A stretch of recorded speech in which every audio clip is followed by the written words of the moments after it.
بسم اللہ الرحمن الرحیم۔ السلام علیکم ورحمۃ اللہ وبرکاتہ۔ الحمد للہ وکفی وسلام علی عبادہ الذین اصطفی، اما بعد۔ حاضرین و ناظرین، یہ درس قرآن نمبر 361 ہے اور آج سورۃ النساء کی صرف ایک آیت کی تلاوت و تشریح کی جائے گی، آیت نمبر 17۔ اعوذ باللہ من الشیطان الرجیم، بسم اللہ الرحمن الرحیم۔ انما التوبة على الله للذین يعملون السوء بجہالة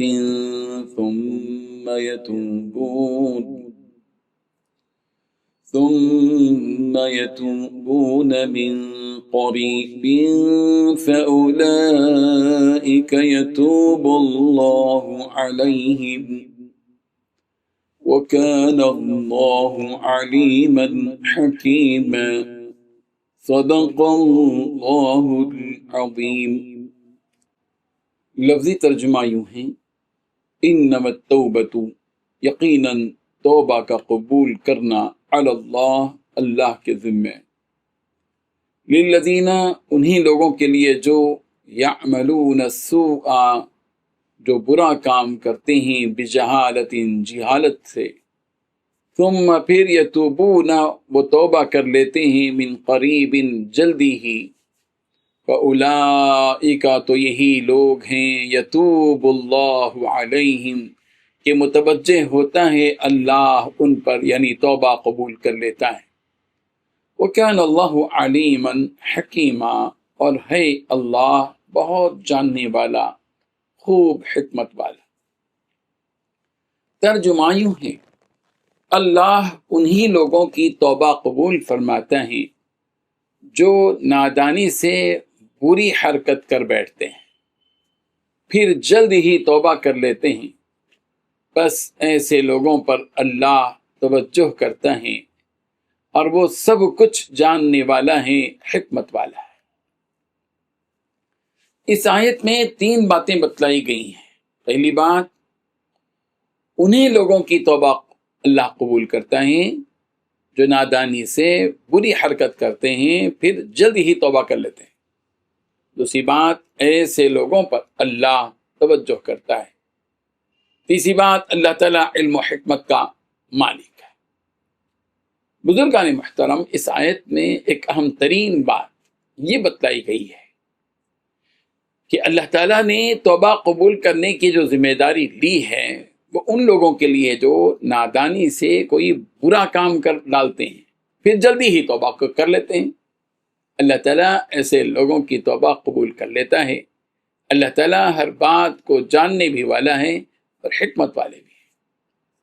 اس آیت کو واضح طور پر سمجھنے کے لیے توبے کی حقیقت کو سمجھنا ضروری ہے۔ لوگ عموماً یہ سمجھتے ہیں کہ توبے کا مطلب وہی معصوم بچے کی توبہ کی طرح جو دونوں کان پکڑ کر کہنے لگ جائے کہ آئندہ سے نہیں کرتا، توبہ توبہ توبہ۔ بس ان دونوں الفاظ کے بعد پھر اس بچے کی وہی روش رہتی ہے جو پہلے تھی۔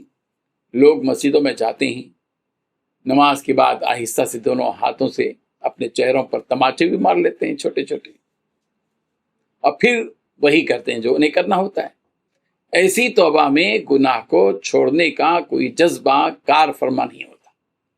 اصل توبہ جس کو حقیقی توبہ کہا جا سکتا ہے وہ یہ ہے کہ آدمی سے جب کوئی گناہ ہو جائے تو وہ اس گناہ پر دل سے نادم اور شرمندہ ہو، اور اس بات پر ایسی شرمندگی ہو کہ وہ دل سے یوں کہنے لگ جائے کہ ہائے، یہ میں نے کیا کر دیا، میں نے اپنے حقیقی خالق و مالک و رازق کی نافرمانی کر دی۔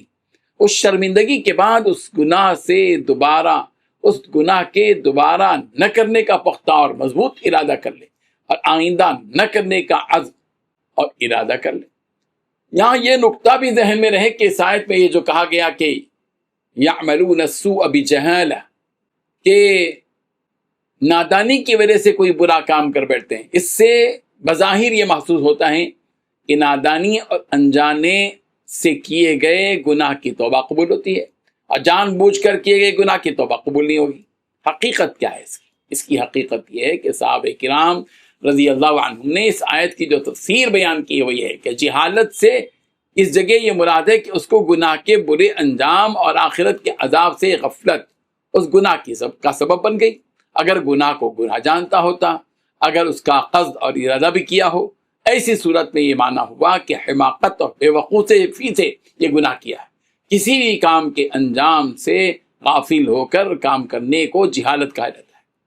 بندہ اس آیت کے ظاہری مفہوم سے اللہ تبارک و تعالیٰ کی ذات سے مایوس نہ ہو جائے کہ اس شخص کے لیے توبہ کا دروازہ گویا بند ہو گیا ہے جس نے عمدن گناہ کیا ہو، بلکہ اللہ تعالیٰ کی شان یہ ہے کہ اللہ تعالیٰ نے توبہ کا دروازہ آخری وقت غرغرے کی حالت سے پہلے تک اللہ تبارک و تعالیٰ نے توبہ کے دروازے کو کھلا رکھا ہے۔